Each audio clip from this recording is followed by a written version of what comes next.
Essas canções não foram para o Inário por um equívoco aqui de quem monta o Inário. Enfim, cantamos Semente, do Grupo Arte Nascente, cantamos Te Ofereço Paz, também do Grupo Arte Nascente, e qual outra? Raízes, também do Grupo Arte Nascente, do qual eu faço parte.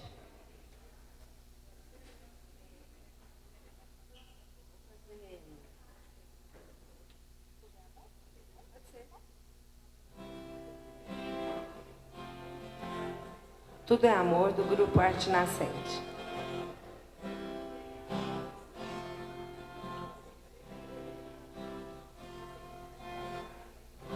Você está aqui, já parou para pensar? Por que tantas mazelas, diferenças entre nós?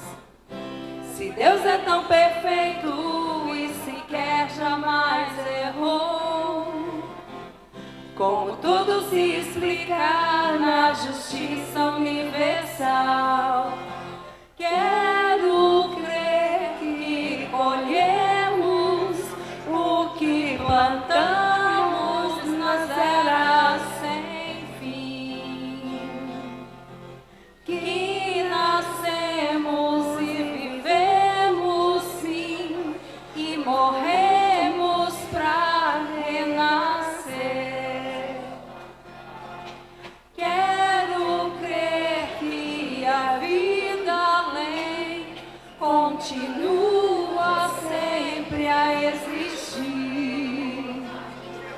e todos os que se foram vivem felizes perto de nós.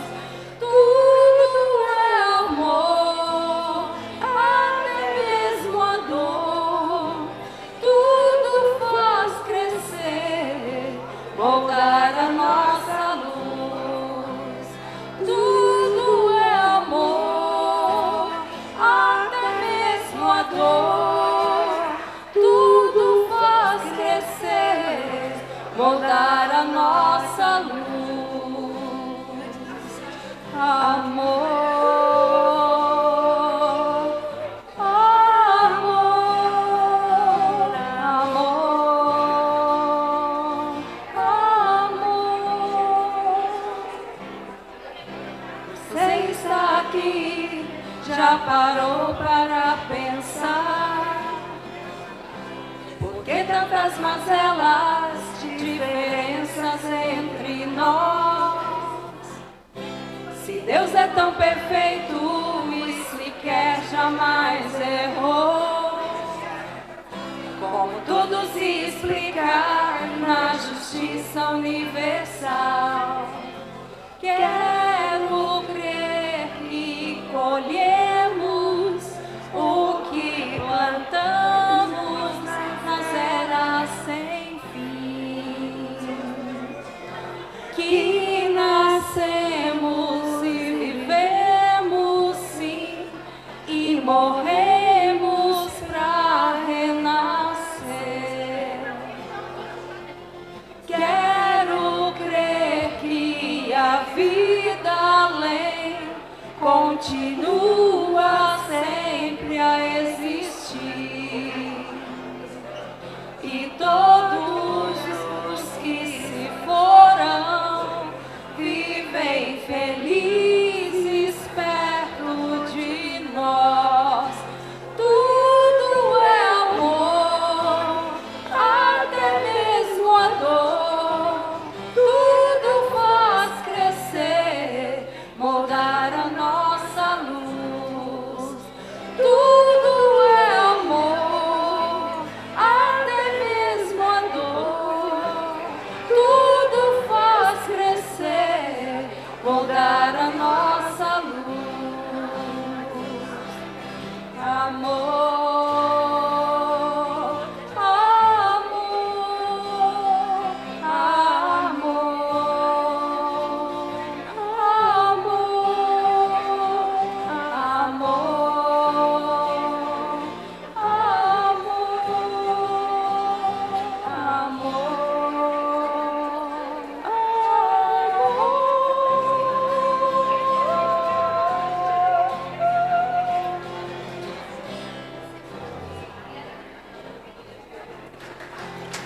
Obrigada.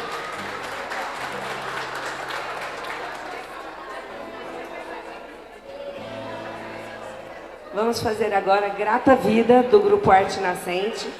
As músicas não entraram no inário, tá? Sinto muito. Foi um equívoco de quem montou o inário. Eu mandei a tempo, eu juro.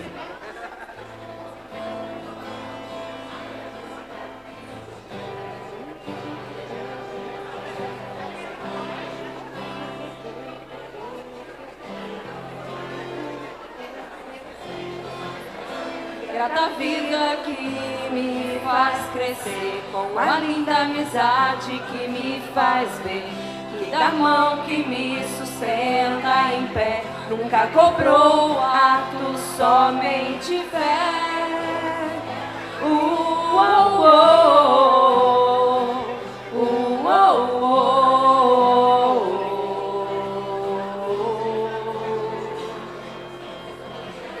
Quando você se afasta de mim, sempre escura a ilusão de pensar no fim. Mas você vem com o seu coração e me mostra que a vida é doação. É doação, é doação.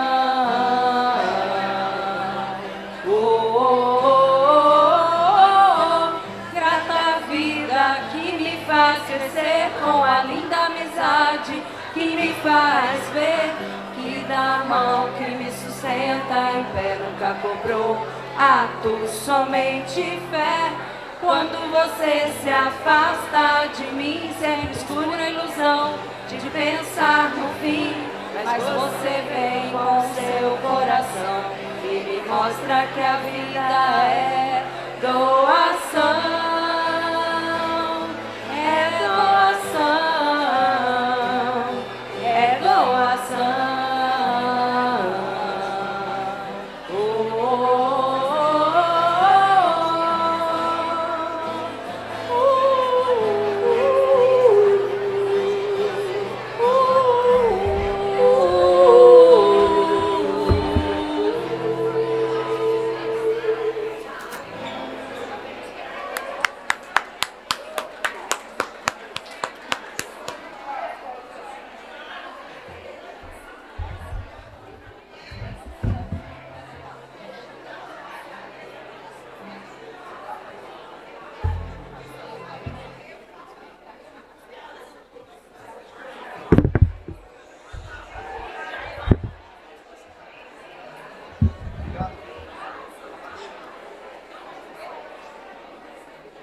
Não, aqui não, a gente tem que ir pra lá.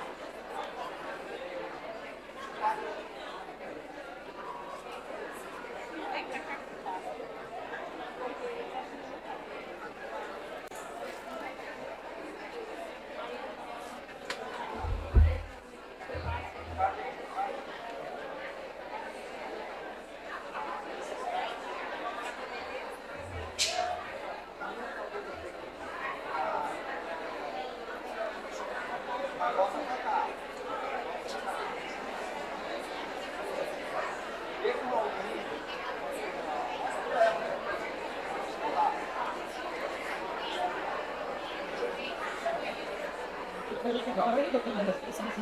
Queridos amigos, é muito bom estarmos juntos, né?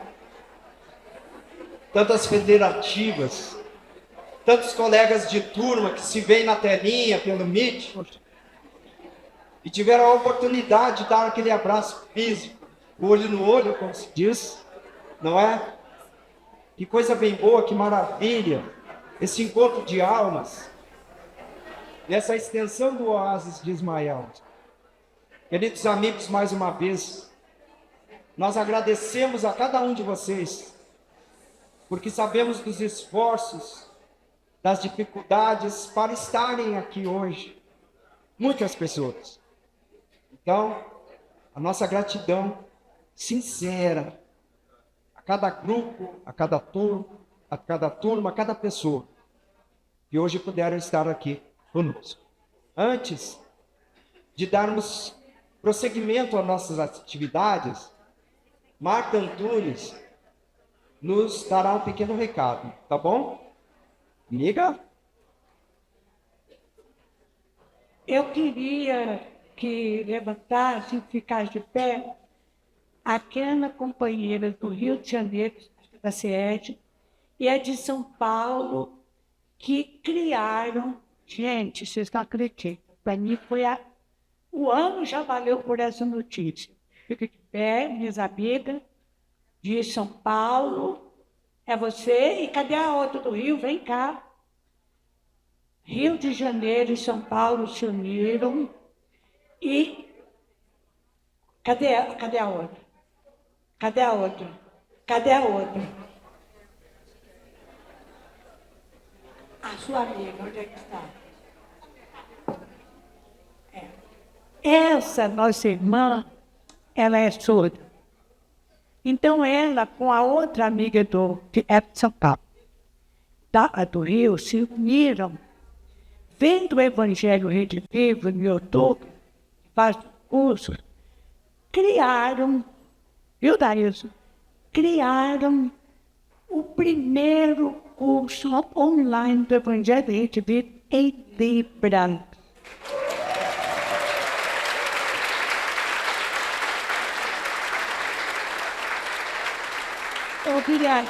Eu vi as coisas que ela faz a leitura labial, então a outra do Rio de Janeiro, ela entende livro, então você pode falar um pouco? Eu bem?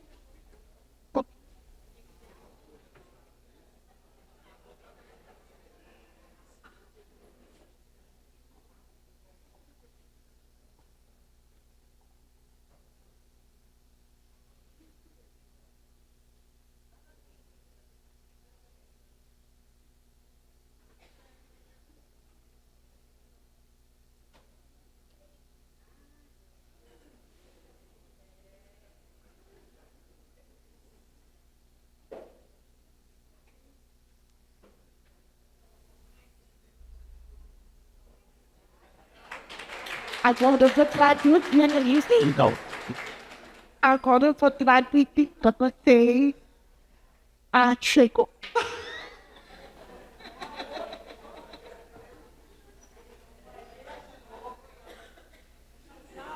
Generosas que se uniram. O primeiro curso do Evangelho Rede Viva do planeta Terra. Em Libras, atender a comunidade. Caramba.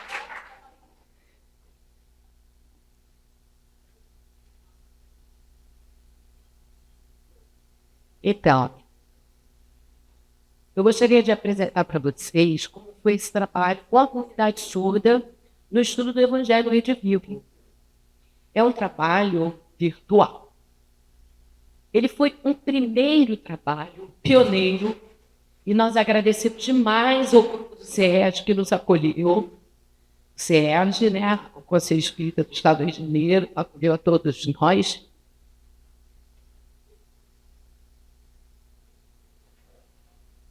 A Carmen, desculpa, eu estou ofegante. A Carmen, né, ela também nos acolheu muito, né? Ela faz parte dessa coordenação também do Evangelho Rede Viva. E informar vocês que a Libras, ela é uma língua regulamentada por lei. Algumas pessoas, poucas pessoas conhecem, né? Então, é importante que vocês vejam, para os surdos, no caso, a gente fez esse sinal, como eles mesmos batizaram o Evangelho Rede Viva com esse sinal, para que eles visualmente pudessem identificar, né, como a germinação. Ou seja, o Evangelho é luz, é algo novo que surge. Então, essa foi a ideia dos surdos. Então, na verdade, os surdos estão aprendendo igual a todos nós, né? Então, foi o primeiro grupo do Evangelho Rede Viva, a primeira vez que a gente fez esse estudo, fizemos uma programação mais de acolhimento, com bastante carinho, né? Então, eu como surda e a Verônica como ouvinte, trabalhamos juntos no CERD. Aí eu pensei assim, poxa, o Evangelho Rede Vivo é um trabalho tão maravilhoso, Verônica, vamos começar esse trabalho com os surdos, junto com o CERD. E aí, então, nós estamos no segundo livro, né, que é o Evangelho de Mateus, né, junto com o Sérgio também, aprendendo juntos, igual a todos nós aqui. Então, eu me emociono, é uma experiência e uma oportunidade que eu quero agradecer a todos vocês, a FEB, ao Sérgio, por estar nos dando essa atenção, por compartilhar essa ideia com muito carinho para todos nós. Então, o grupo de surdos, a comunidade surda, ela não está sozinha. Ela também tem ouvintes junto com ela, com a comunidade, aprendendo também juntos em Libras, porque o Evangelho Rede Vivo, em Libras, é o que mais o surdo consegue aprender, né? E a gente acolhe também as pessoas ouvintes, como a Verônica e outros mais. Muito obrigada, Marta. Nós agradecemos. Nós agradecemos. E mais, o livro de Mateus, o livro do Evangelho de Vivo, 2 já estão sendo traduzidos para a Bíblia.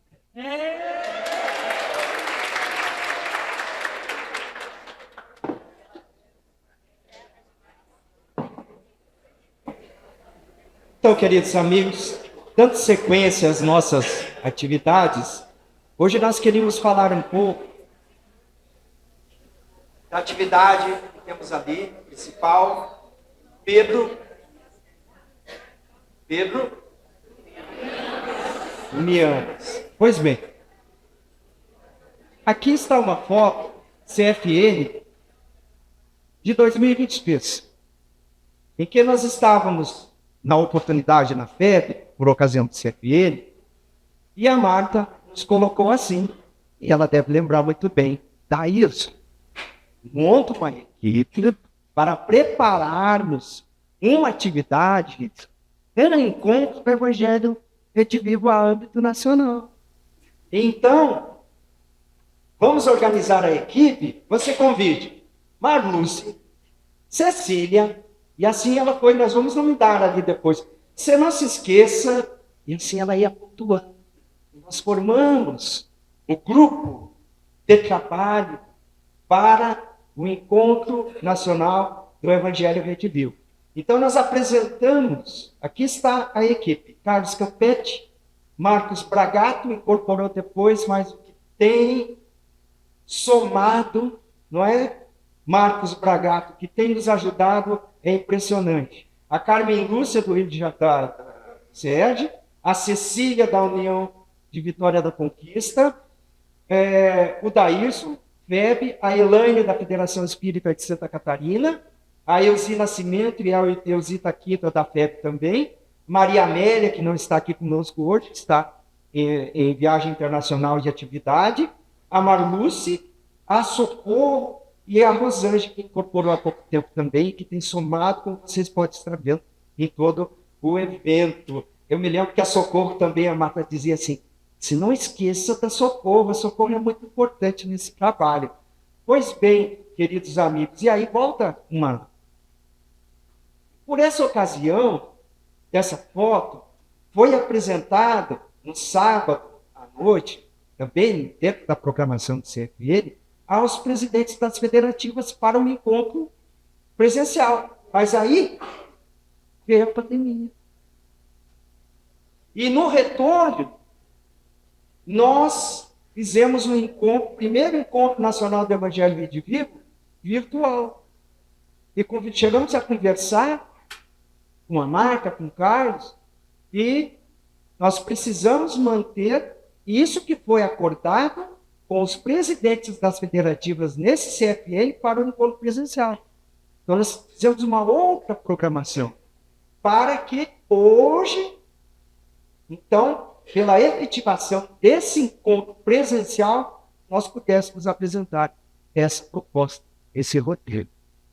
Por isso que nós colocamos ali. Jesus, sol das nossas almas. Marta, lanterna das nossas almas. Sejamos pilando, queridos amigos, na divulgação do Evangelho. Pode passar. Então, meus amigos, conta-nos Amélia Rodrigues que os primeiros raios do sol já despeitavam no horizonte. Estava amanhecendo. Aquele seria o terceiro encontro de Jesus com o discípulo amado e os companheiros amigos. E Pedro estava, pois que essa era a sua atividade antes que, na beira daquele mesmo lago, Jesus o convidasse para a tarefa. E ele se recorda que tinha maleabilidade com as redes, mas durante aquele tempo com Jesus, de alguma forma, ele estava tentando readquirir aquela maleabilidade com as redes. E desde o início da noite anterior, sem sucesso, pegou nada. E lembrou que em outra circunstância, Jesus havia dito: lançai as redes para o outro lado e pegarás. E ele instintivamente o fez. E qual não foi a sua surpresa quando sentiu que as redes estavam carregadas de redes? Então ele se deu conta que não era apenas uma lembrança, que ele efetivamente havia ouvido Jesus, e ele olha para a beira do lago e lá está a terra. Não pôde segurar a emoção. Pulou na água, nadou até a beira do lago, abraçou Jesus, e então, enquanto os demais companheiros chegavam, Jesus, por isso a imagem, Amélia Rodrigues descreve: apanha de um peixe, assa uma improvisada fogueira, e então olha para todos e diz: vindes jantar. Vindes jantar. Será que esse convite foi só para os apóstolos? Foi só para aqueles naquele momento? Esse convite é para todos nós. O que vocês acham? E logo a seguir, olha para Pedro. E com profunda inflexão e doçura na voz, ele diz: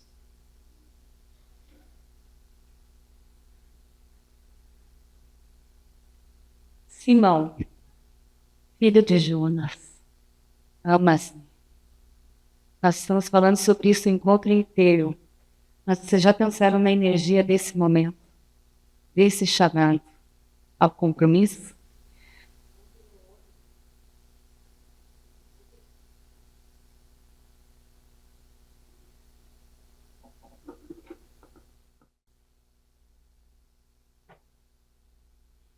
Ontem no ônibus vindo para cá, a gente ficou conversando a viagem inteira.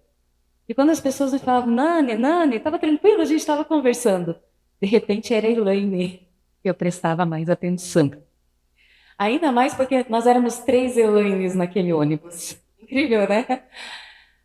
Mas aí vinha o nome completo, a chamada: Elaine, Aparecida, Cap. Então é comigo. Chamada é para mim. Assim também quando nós lemos aquelas primeiras palavras: Simão, filho de Jonas. É comigo que ele quer falar. Esse é o convite do Evangelho Redivivo.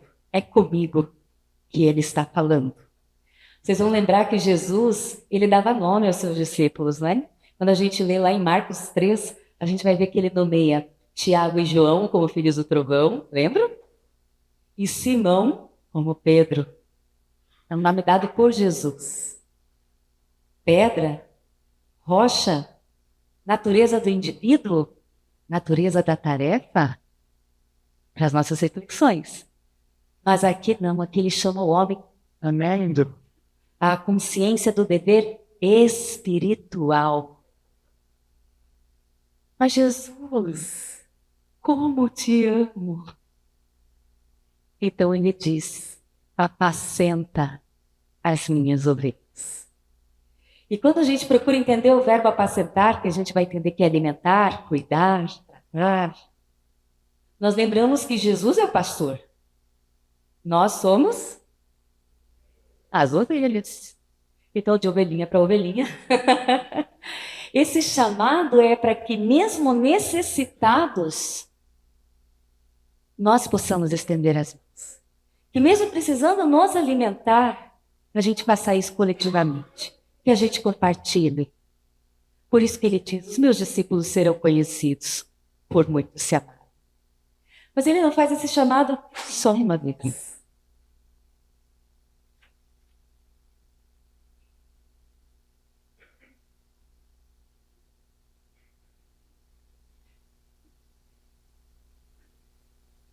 Uma pausa, uma longa pausa. E logo após, sem que deixasse minuto nenhum de olhar Pedro, Cefas, filho de Jonas, com profundo amor e compreensão, tornou a perguntar outra vez. Imagine, meus amigos, lá estava, na beira do lago, as emoções advindas do Mestre amado, envolvendo, em especial, Pedro. Simão, disse Jesus, filho de Jonas, amas-me? E no ar ficou aquela belíssima frase. Pedro olhou ansiosamente para Jesus. Pensamos agora quantas emoções estavam passando por aquela alma que amava o seu mestre a seu modo, mas o amava desde ontem. Talvez, neste momento, Cefas, Pedro, tinha lembrado de outrora uma moeda com duas faces. Na primeira, ele disse que faria qualquer coisa para o mestre, mas negou por 3 vezes. E agora, o mesmo mestre perguntava a ele se aquele discípulo estaria realmente amando-o de verdade. Seria, então, no dia do Evangelho, segundo João, capítulo 21, versículo de 1 a 25. Seria necessário repeti-lo, ou seja, repetir a mesma frase? Foi necessário. O mestre achou absolutamente necessário, por muitos motivos. E Pedro respondeu: sim, Senhor. Aquela voz embargada, em vez daquela voz forte, aquela voz trêmula, saindo da acústica da alma. Tu sabes, Senhor, que te amo. Voltando para nós, nesse momento augusto de nossas vidas, que aqui estamos trabalhando o Evangelho de Jesus. Se Jesus nos perguntasse: espíritas, vocês me amam?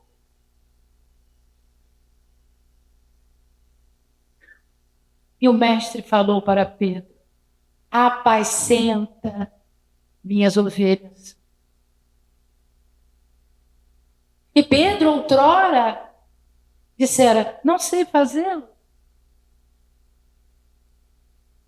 Mas a frase afirmativa continuava presente de Jesus para Pedro. E Pedro perguntou a si mesmo: duvidaria o rabi da sua dedicação? Assim somos nós. Quando questionamos ou quando somos questionados por nossos amigos espirituais, será que esses amigos não acreditam que nós o amemos ou os amemos? Nova pausa de inquirição psicológica. Muito forte essa frase. A fim de que a pergunta encontrasse ou encontre a ressonância necessária para aquele momento de profunda reflexão. E o mestre torna a perguntar pela terceira vez: Simão, filho de Jonas, tu me amas? Porque a pergunta do mestre era em espírito, porque já tinha passado pelo seu sofrimento máximo. E Pedro, mais uma vez, angustiado, temeroso de não se fazer ouvir, disse: Senhor, tu sabes tudo. Tu sabes tudo, Senhor. E nesse momento, o grande apóstolo não pôde conter as lágrimas. Não dominou a sua emoção. E disse, com voz profundamente sentida: tu sabes que eu te amo, Senhor.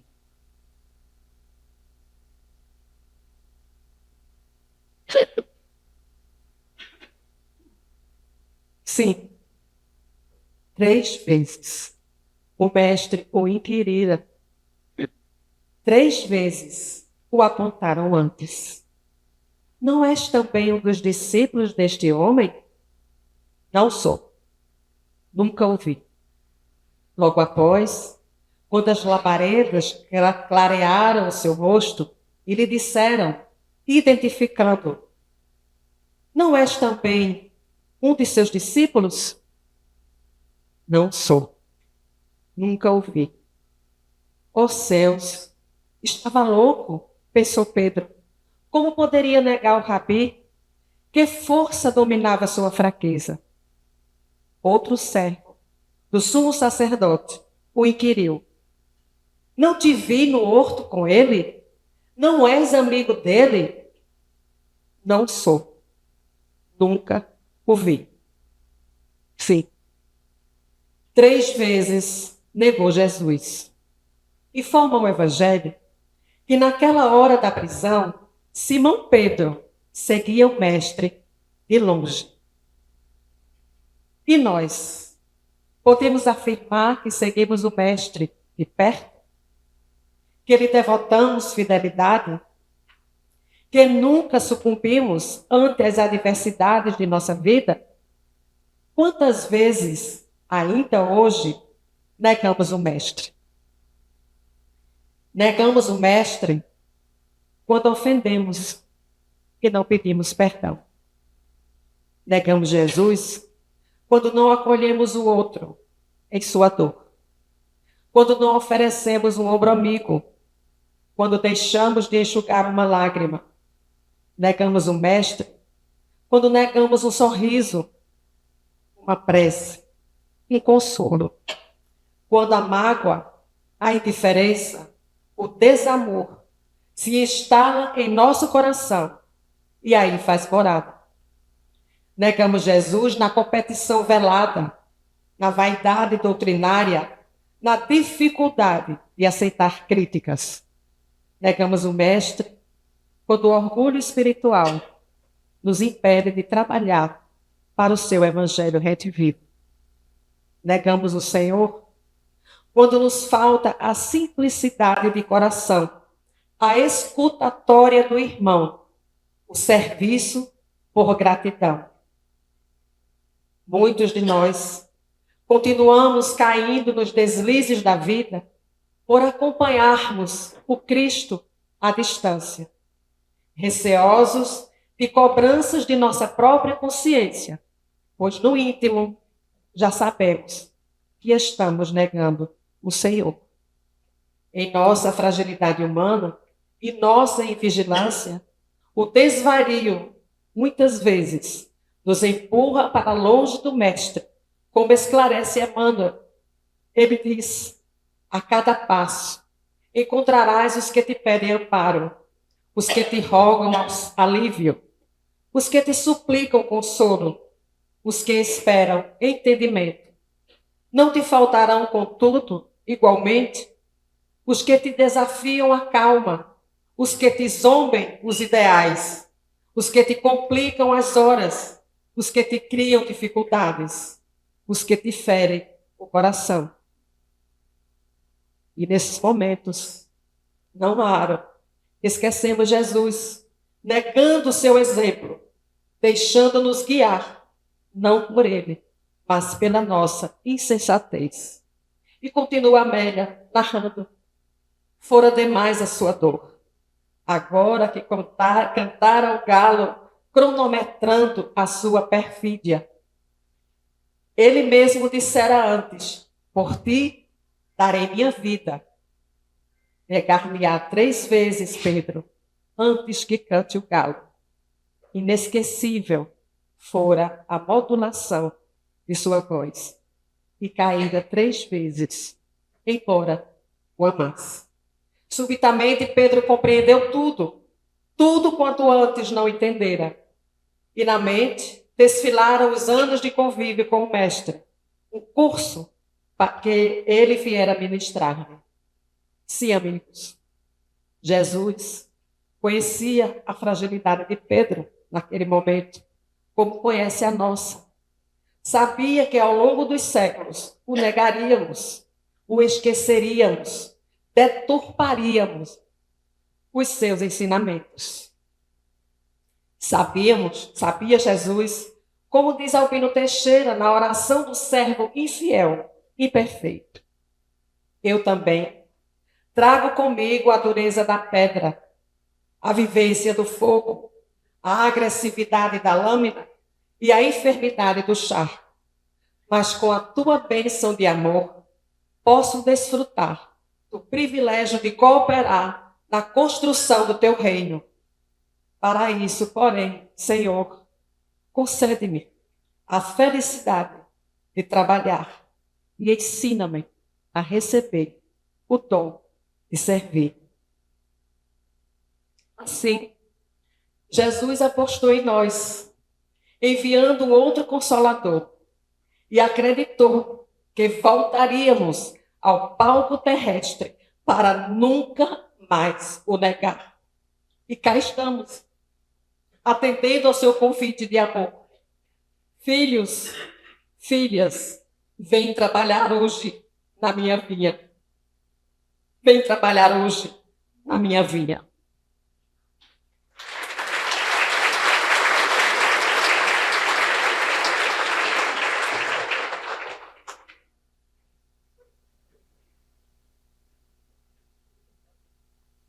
Pedro, Dona Amélia Rodrigues, que com os anos se qualificou desde o início, quando Jesus o convida para o ministério. Nós podemos dividir essa trajetória de Pedro no decorrer da sua existência em 2 etapas. A primeira, quando ele recebe o convite para seguir o Cristo. faz imediatamente. E a segunda, após as negações, quando ele compreende o propósito de sua existência. É assim, é aquela virada de chave que nós damos. É aquela hora que chega o nosso momento que a gente fala, por que só agora eu estou entendendo? Por que é que antes eu não vi isso? Quanto tempo eu perdi? Mas todos nós temos o nosso momento. E assim, ao aceitar o convite do Cristo, Pedro começou o seu processo de mudança. O que não deve ter sido fácil, como não é para nós. Estamos aqui, estudando o Evangelho Redimido e buscando essa tão sonhada transformação moral. Pedro tinha dificuldade na sua vida de relação, ele era impetuoso, mas apesar disso, ele queria seguir Jesus. Ele queria entender sobre a construção daquele reino que Jesus veio trazer. Como sempre quando estamos em busca de entendimento, de qualificação, de conhecimento, nós questionamos. Nós somos imediatistas, a gente quer ver logo o resultado. Nem com Pedro também não foi diferente. E ele pergunta ao mestre, nos diz os evangelistas.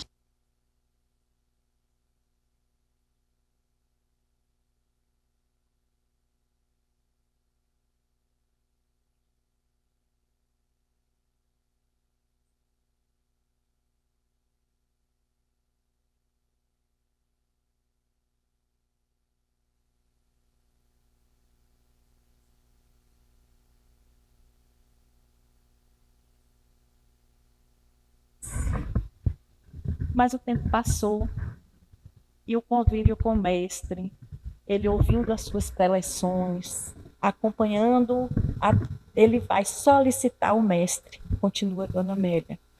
Explica-nos esta parábola. Era o espécime avançado da ignorância.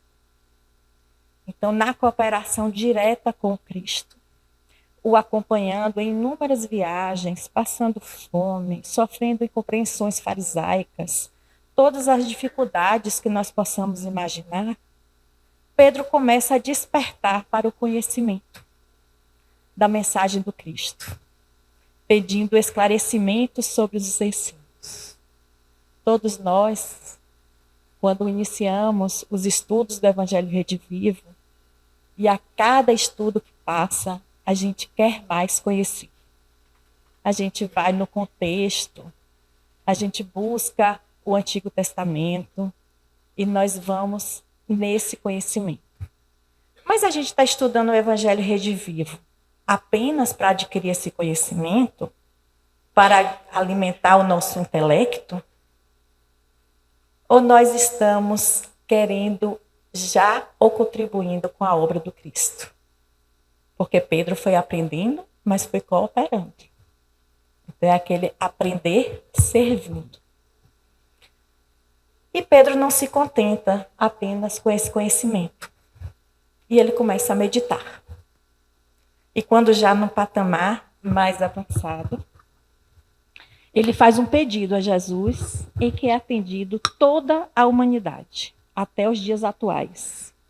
Ele recebe a oração Pai Nosso. Ensina-nos a orar. Já a pedra se cigia ante a luz. Pedro medita a mensagem, ele se olha, ele já quer avançar. Mas ele tem consciência de suas limitações. Ele quer sair daquela horizontalidade que ele ainda está. E com muita humildade, ele roga ao Mestre que os ensine a orar, deixando para toda a humanidade essa dívida de gratidão, que é a oração do Pai Nosso.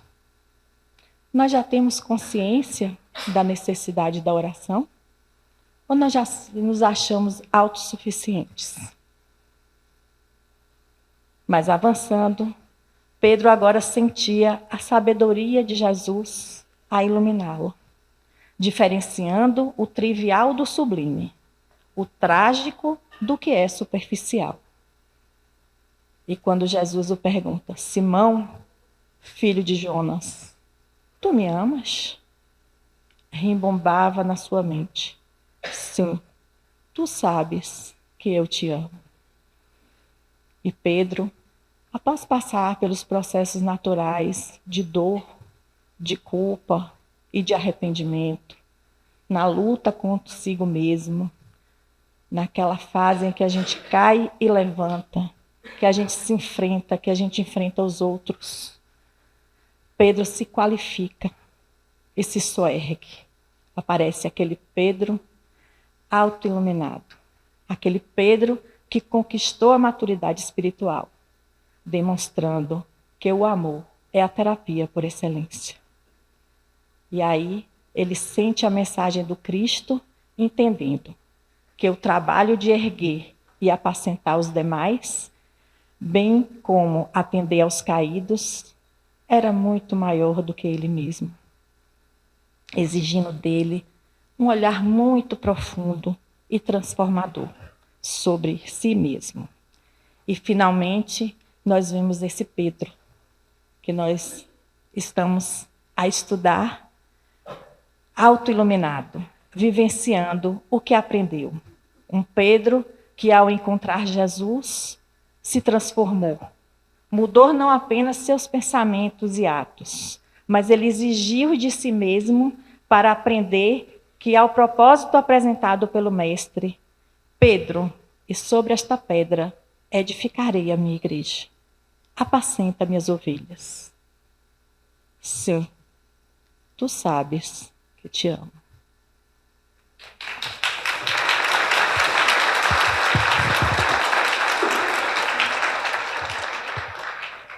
É tão lindo nós lermos o Evangelho com tanta emoção, acompanhar a trajetória desses irmãos que espelham a nós e que nos mostram das nossas possibilidades.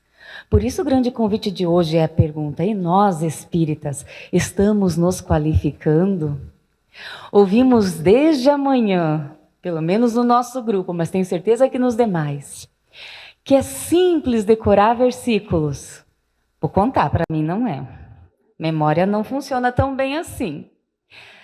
Mas qualificação exige muito mais. Nós percebemos aqui. Estar apto para a tarefa. Mas como ovelhinhas que somos, considerando o colégio apostolar e tudo que significou na vida deles esse contato com Jesus, nos espelhamos neles. Deus vai nos dando a possibilidade de, ainda pequeninos, não prontos, mas desejando nos aprontar, que nós aprendamos a amar. Tem uma fala que o Geraldo usa muito, né? Como é que a gente aprende a caminhar? Caminhando, a ler, lendo. Como é que a gente vai aprender a amar? Amando. Então, essa é a grande proposta. Que nós possamos conhecer, porque o conhecimento é fundamental, ele é essencial. Nós não estamos desconsiderando o conhecimento jamais. Mas a gente entende que tem os outros estágios. Refletir o sentido disso para a nossa vida, o sentido libertador. A pergunta que Pedro faz sobre o que eu ganho com isso é significativa. Mas não que nós nos apoiemos nisso. Mas nós saibamos que existem muitos benefícios. É assim que nós vamos divulgando onde nós estivermos a proposta do Evangelho Rede Vivo, porque ela transforma nós mesmos e aqueles que somam nessa tarefa redentora. E isso faz com que a gente esteja mais junto, mais perto. Então, qualificar-se passa pelo conhecer, meditar, sentir, para viver de uma forma renovadora. Por isso nos exige. E aí, esse convite que nos é feito vai nos dando direção na vida. Vai nos dando propósito. Vai nos dando sentido. E a gente ganha vida. Então, trazendo para os dias atuais, como é que a gente faz isso? Quem vai nos explicar é Eusita e Euzi.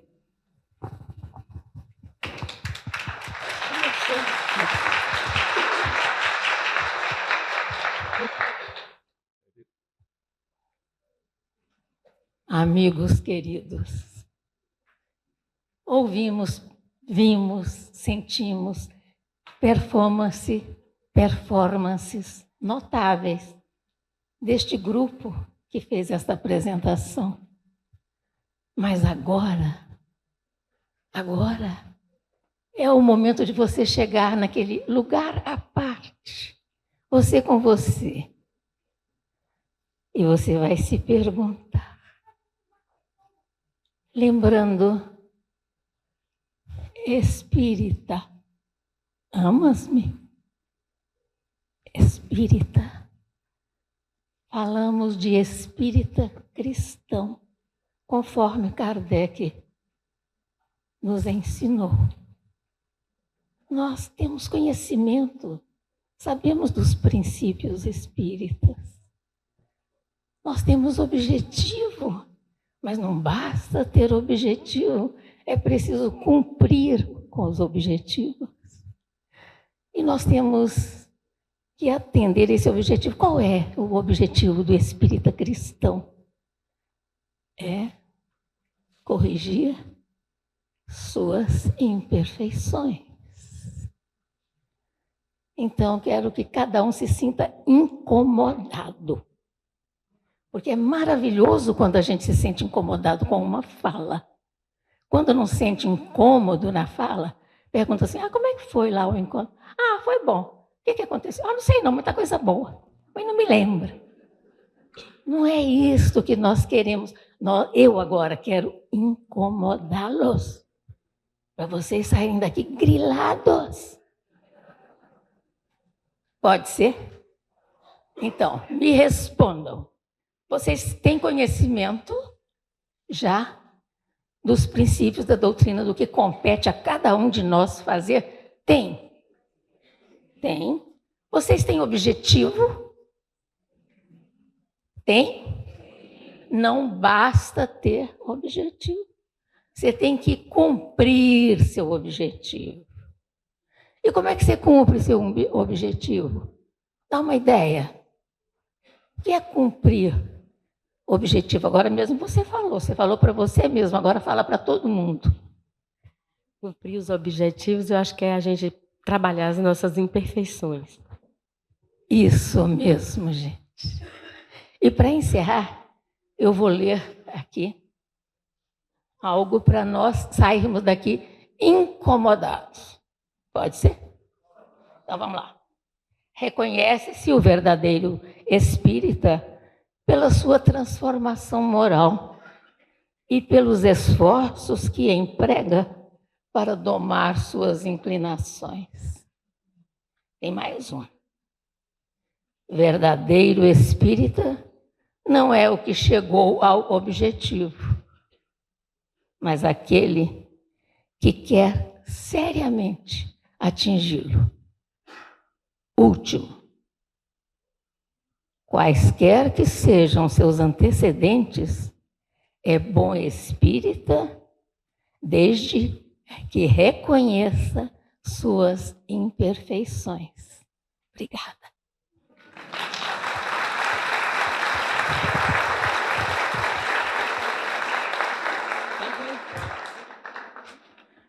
Você reconhece suas imperfeições?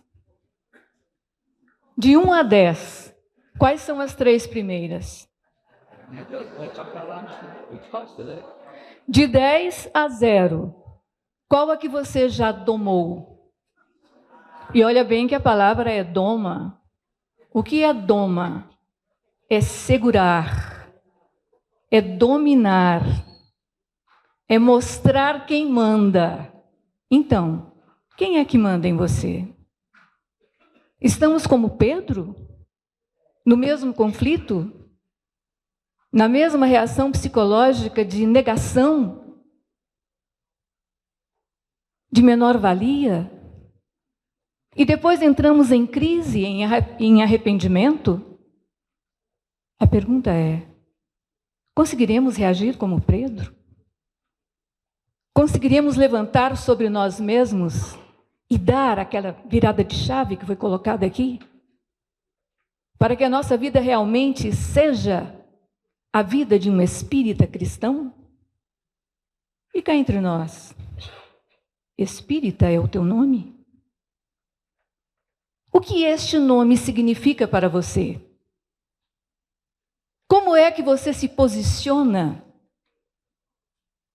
perante a consciência, a sua consciência, a minha consciência? Onde está escrita a lei de Deus? Em tese, nós não precisamos de mais ensinamentos. Pela questão 621 do Livro dos Espíritos, nós trazemos conosco. Mas por que olvidamos? Por que não encaramos de frente? Por que é que nós não reagimos a entender que espírita, esse deve ser o teu nome, diz Emmanuel em Religião dos Espíritos? Ainda mesmo que respiremos sob aflições, ainda mesmo que tenhamos que combater conosco mesmo, a gente mesmo, porque na realidade, a doutrina do Cristo aí está para nos redimir, para fazer com que entendamos o que estamos fazendo aqui. Será que nós já entendemos aquela colocação de Leon Denis que diz que tempos hão de vir em que o homem terá por templo o universo e por sacrário o próprio coração? Em relação a isso, como é que você se sente, como é que você está agora? Como é que você faz aquele mergulho que Santo Agostinho nos chama, nos convida, para que a gente, a cada final de dia, deixe, modernamente ele diria assim, deixe passar o filme da sua vida, do dia, no instante do seu recolher. Analise o que foi ponto fraco, o que foi ponto forte. O que você deve retornar sobre os próprios passos e refazer, e o que você engata uma marcha em direção ao futuro na conquista de você mesmo. É assim que temos feito. Porque esse esforço para domar as más tendências não é simplesmente uma retórica, é uma ordenança espiritual. E que de repente a gente faz ouvidos moucos, a gente não entende ou não quer entender. E ficamos nos vitimizando, plenos de auto-engano, querendo que alguém passe a mão em nossa cabeça. Mas encararmos frente a frente, sabe? Como aquele dia em que a gente vai desta para melhor, nós estaríamos frente a nós mesmos. Ninguém irá nos ditar o que fazer. Nós mesmos iremos reconhecer. E aí? Como é que estamos perante essa realidade? Aprendemos as benesses da prece, que nos ensina a chamar o Senhor dos mundos de Pai, aproximando de nós. E como é que nós nos dirigimos? Entendemos, como diz Meimei, na prece dos pequeninos, que nós temos que realmente tomar uma decisão para, ajoelhados perante nossa própria alma, termos condição de dizer: te agradecemos, Jesus, o amparo do teu afeto, a luz, a alegria, o teto, a paz, o conforto e o pão. E porque nada tenhamos para dar-te as mãos divinas, em nossas mãos, em mérito ainda pequeninas, trazemos-te o coração. Ensina-nos, Mestre amado, a descobrir-te o roteiro, para buscarmos primeiro o trabalho que edifica e a prece que consola. E cada dia, e cada hora, concede-nos, bom amigo, a bênção de estar contigo pelos caminhos desta abençoada terra, nossa inolvidável escola. É isso que o Evangelho Redivivo traz para nós. Porque se Cristo é o Evangelho vivo, sejamos nós o Evangelho redivivo na conquista de nós mesmos.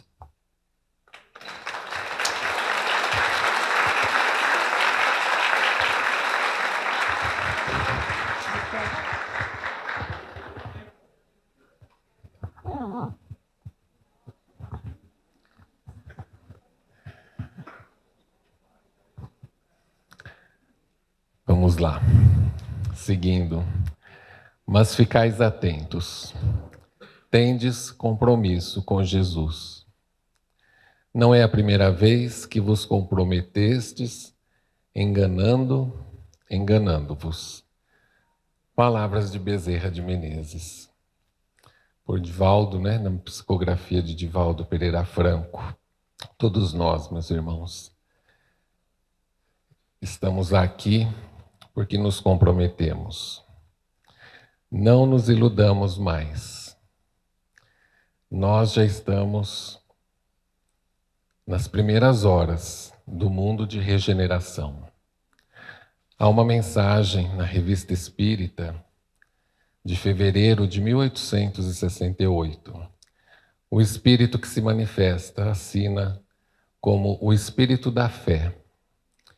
E ele diz que aproximamo-nos da meia-noite. Esse aproximamo-nos da meia-noite é a proximidade já, em 1868, do mundo de regeneração. Se nós já avançamos e estamos em 2025, creio que já passamos da meia-noite. Então não tenhamos dúvidas de que o Mestre conta com todos nós.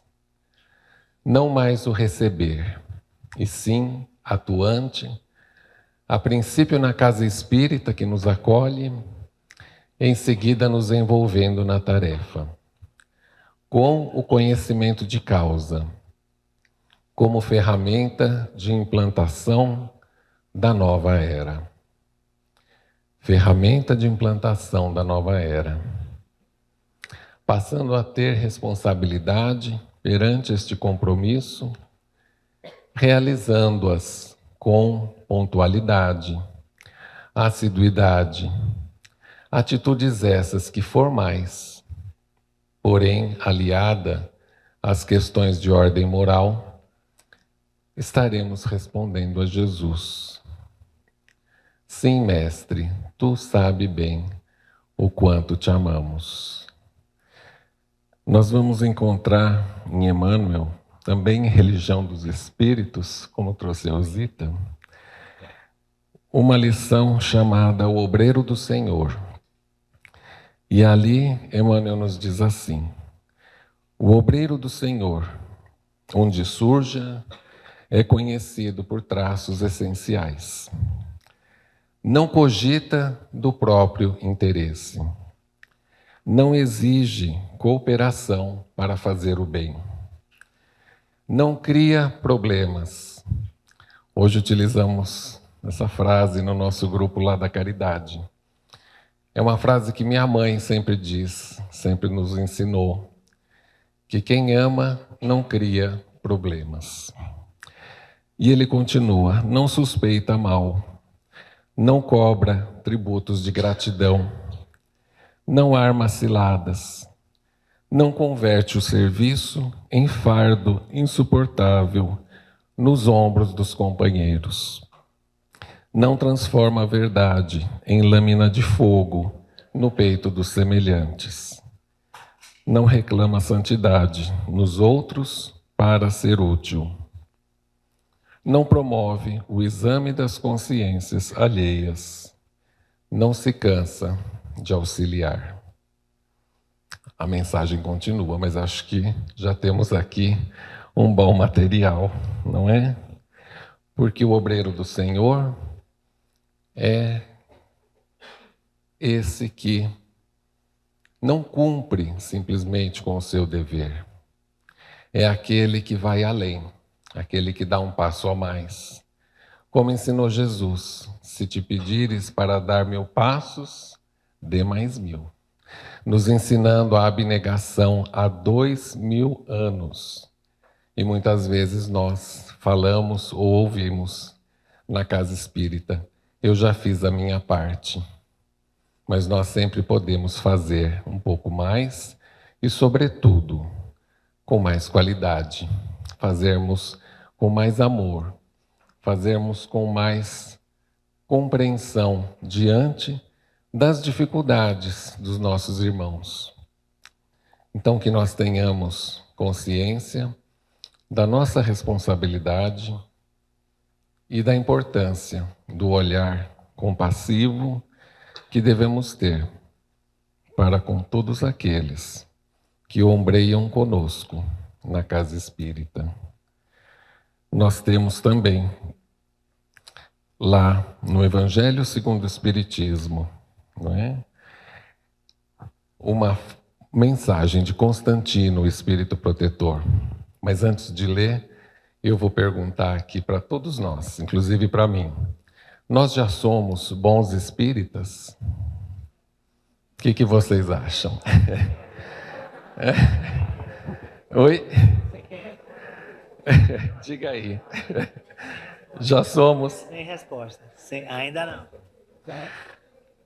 Vamos lá. Olha o que Constantino nos diz. Bons espíritas, meus bem-amados, sois todos obreiros da última hora. Bem orgulhoso seria aquele que dissesse: comecei o trabalho ao alvorecer do dia e só o terminarei ao anoitecer. Mais adiante, ele vai dizer, não mais Constantino, mas numa outra mensagem, que traz por título também, como Emmanuel, os obreiros do Senhor. E ele vai dizer: aproxima-se o tempo em que se cumprirão as coisas anunciadas para a transformação da humanidade. Ditosos serão os que houverem trabalhado no campo do Senhor, com desinteresse e sem outro móvel, senão a caridade. E aí, aquele texto lindo que nós todos espíritas gostamos muito. Trabalhemos juntos e unamos os nossos esforços, a fim de que o Senhor, ao chegar, encontre acabada a obra. A obra não é nossa, a obra é do Cristo. Não existe a obra desse, a obra daquele outro. A obra é uma só. E todos nós somos chamados a trabalhar nessa obra.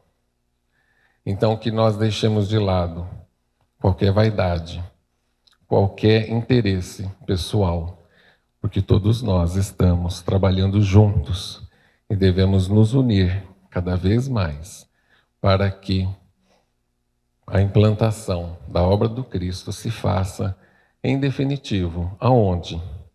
Em cada um dos nossos corações, né? Então, seguimos.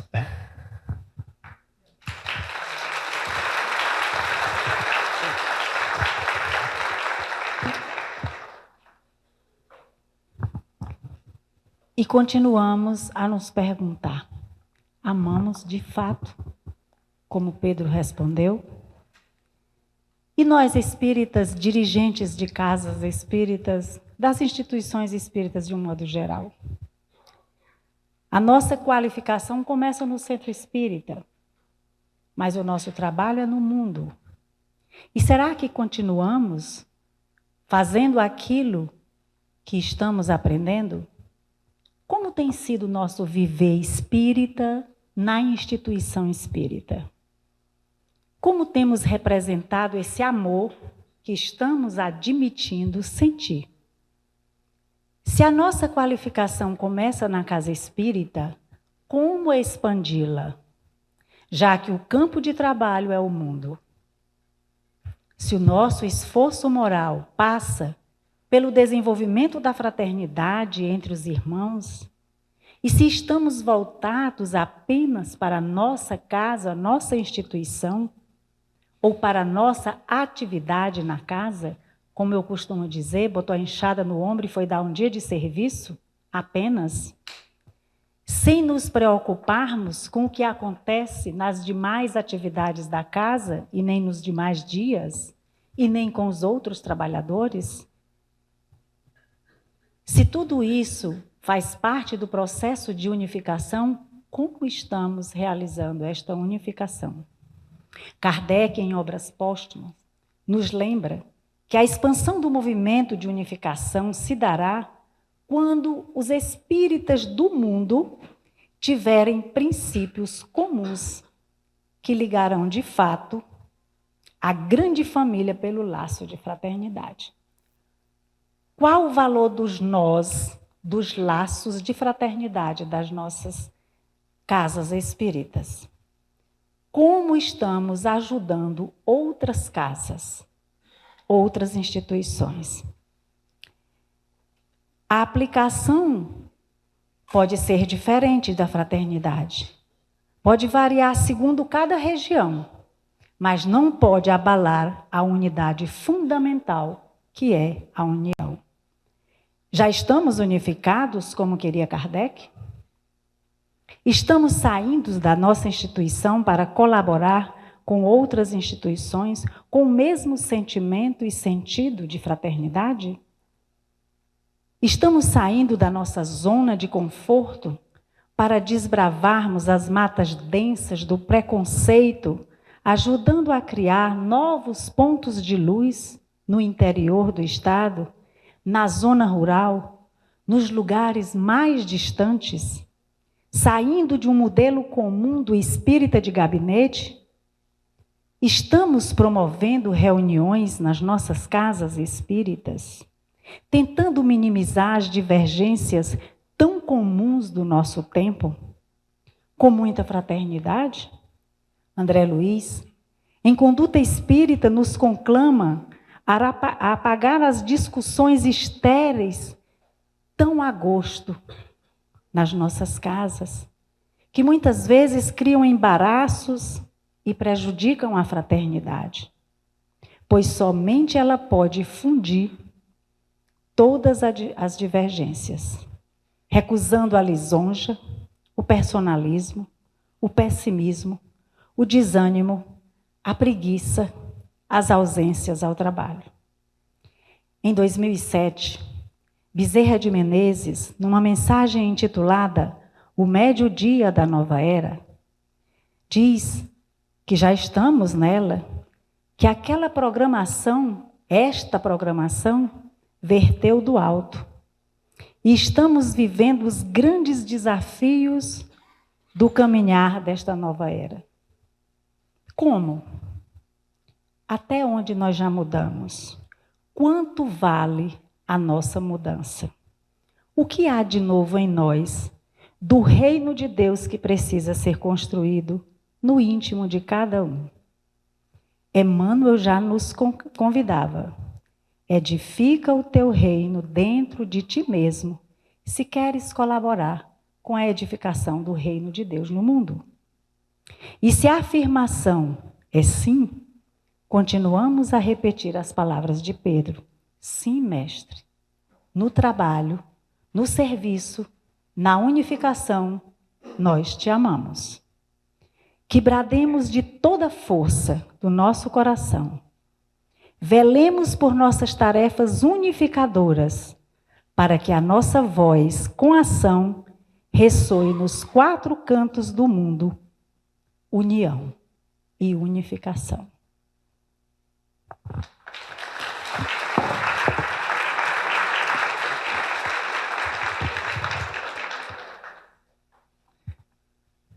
Qualificar-se. Cingir-se perante a luz. Mas é muito mais do que cingir-se. É muito mais do que vestir-se. É um ato de preparo, é um ato de prontidão. Quando nos cingimos perante a luz, nós estamos nos preparando interiormente para caminharmos com mais consciência, com mais responsabilidade diante da vida e diante do Evangelho. Qualificar-se neste contexto não é apenas adquirir conhecimento técnico ou doutrinário, mas é, sobretudo, um compromisso com a nossa transformação moral. É dispor-se ao aprendizado constante, abrir o coração ao estudo que transforma, que edifica e que orienta as nossas escolhas. Está muito claro o texto quando nos diz qualificar-se. É praticar a lei de amor. E o amor, como nos ensinou Jesus, não se esgota no sentimento. Ele se concretiza em atitudes, na caridade vivida, no serviço ao próximo, na escuta atenta, no acolhimento silencioso, na renúncia diária dos nossos caprichos em favor do bem maior. Qualificar-se também é aprender a servir. E servir exige humildade, entrega e fé. Não servimos para sermos reconhecidos, mas porque compreendemos que o outro é caminho da nossa redenção. E essa proposta se amplia ainda mais quando lembramos que nosso testemunho de fé não se limita à vida íntima, mas se projeta na instituição espírita, que nos acolhe, e na obra de unificação do movimento espírita. Fazei aos outros o que gostaríamos que nos fizesse, ensinou-nos Jesus. Essa é a chave da qualificação verdadeira. Agir com justiça, misericórdia e amor. Com os olhos voltados não no orgulho ou a vaidade, mas ao bem coletivo a serviço do Cristo. E, por fim, a frase que encerra o texto é quase uma prece. Sim, mestre, tu que tudo sabes, tu bem sabes que te amamos. É um reconhecimento de que ele vê o nosso esforço, nossas lutas internas, nossos tropeços e também nossas conquistas. Conquistas silenciosas. É a declaração de um amor imperfeito, mas sincero, que se revela no desejo de crescer, de aprender e de amar melhor. Que possamos, então, qualificar nossa fé com atitudes, nossa crença com obras, o nosso amor com serviço. Que sejamos como queria o Cristo, luzes humildes, mas acesas, dispostas a clarear os caminhos uns dos outros. Muito obrigada.